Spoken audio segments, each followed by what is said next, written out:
Given the state of play right now with Russia and Ukraine and this conflict and President Trump's position,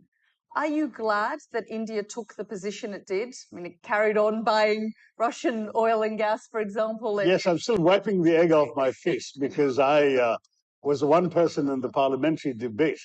who actually criticized the Indian position at the time, back in February 22, on the well-worn grounds that Espen will understand, because he and I talked about all this in my UN days, that there was a violation of the UN Charter, that there had been a violation of the principle of the inviolability of borders, of the sovereignty of a member state, namely Ukraine, and we had always stood for the inadmissibility of the use of force to settle international disputes. And all of those principles, I said, had been violated by one party, and we should have condemned it. Well, a couple of years later, 3 years later, it does look like I'm the one with egg on my face, because clearly the policy has meant that India has actually a prime minister who can hug both the president of Ukraine and the president of Moscow 2 weeks apart and be accepted in both places. And therefore, India is in a position where it can make a difference to a lasting peace, if it was so required,